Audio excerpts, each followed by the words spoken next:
Everyone's talking about whether AI is ruining art or revolutionizing it. But honestly, I've got a way more fun question. What happens if I let ChatGPT tell me what to practice on piano?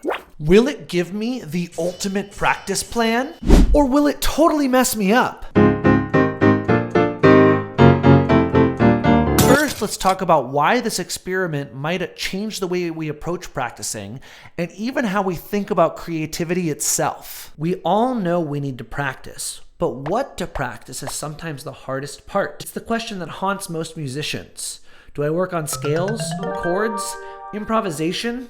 Some people avoid even sitting at the keyboard because they're so afraid they don't know what to practice. And that's where ChatGPT comes in. If AI can write essays, jokes, schedules, emails, what could it do for me as a musician? Will it give me something useful or completely unhinged? Either way, I'm putting its advice to the test. But here's the thing. This isn't just about what I learned today. This is about what AI could actually do for you and me as musicians to come up with smarter ways to practice. So if this works, it might change how you approach your instrument too. Or it'll just tell me to play scales forever and ever. Okay, so the thing is, with ChatGPT, the more information you can give it, the better an answer it gives to you. If I just type in, what should I practice on piano, it might just give me something totally random and at the wrong level for me. So here's what I wrote. Let's read it real quick. My name is Danny. I'm a 32-year-old professional piano player. I have been playing since I was 5 years old, but started to get really serious as a sophomore in high school. I have been teaching and playing professionally since I was 16 years old, and I have a degree in jazz piano. I have played thousands of gigs, including jazz gigs, wedding bands, church music, and all sorts of other events. I have played music ranging from 4-chord pop songs to odd-meter jazz fusion and everything in between. I'm even currently touring with a jam band called Sneezy, where I get to be showcased for having fun, crazy solos and being silly and goofy on stage to crowds of over 1,000 people. I want you to come up with a plan for me to practice. Let's say I have 20 minutes and I want you to give me something I can work on in those 20 minutes that will challenge me. What ChatGPT did, I'm going to scroll through. You can pause and look at each of these because they're all really fun. I especially love that ChatGPT took some of the words I said and turned them into exercises. For example, I talked about 4-chord songs.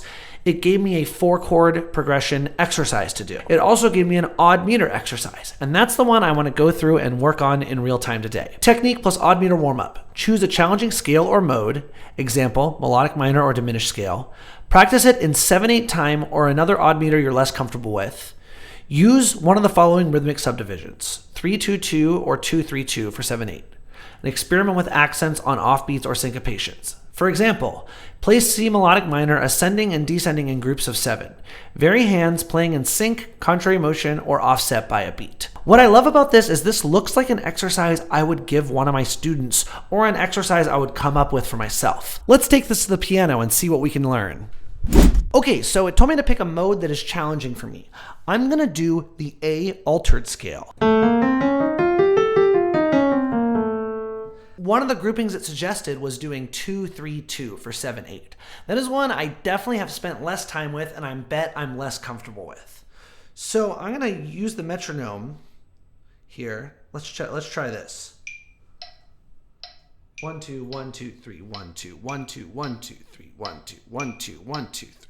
First, I'm just gonna play the scale in time, kind of going up and down.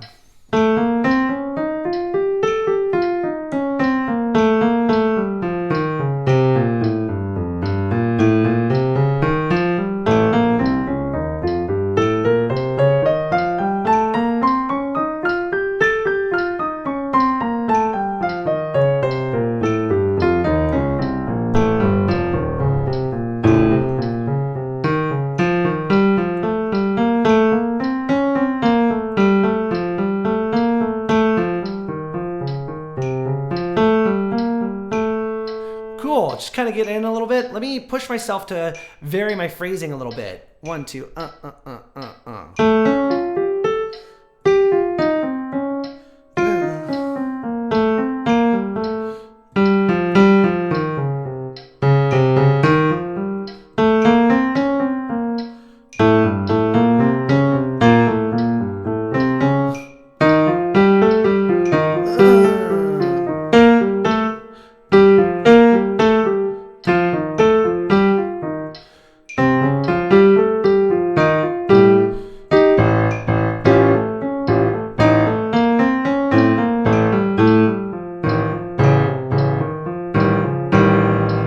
going to take away a little bit of the metronome.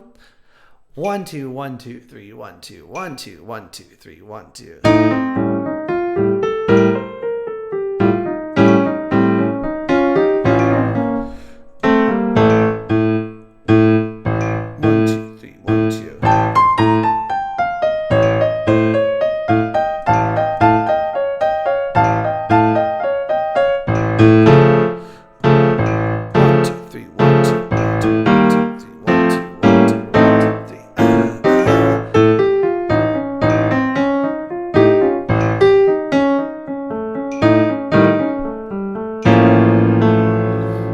So yeah, definitely outside of my comfort zone. Definitely was pushed to practice more. Where did my crown go? Okay, I can't have that mistake happen again. This exercise definitely pushed me, definitely made me realize I don't know my A altered scale as much as I thought I did.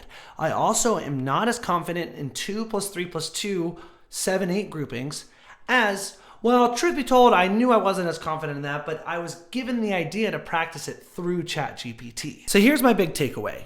ChatGPT isn't this magical, all-knowing piano teacher that can just fix all your problems. But it is actually pretty good at giving you something tangible to work on, especially if you're clear with where you're at and what your goals are. And the coolest part, this kind of process, getting out of your own patterns of thinking and adopting new things to practice and try, is really how you grow as a musician. Of course, if you really want to level up your playing, nothing beats one-on-one mentorship from a teacher who can give you direct feedback and guide you on a path to get you where you want to go. So if that sounds like something you'd be interested in, click the link below to schedule a one-to-one with me to figure out how we can build a custom plan for you to level up your piano playing and achieve your musical goals. Thanks for hanging out with me today. Happy practicing. 1, 2, 3,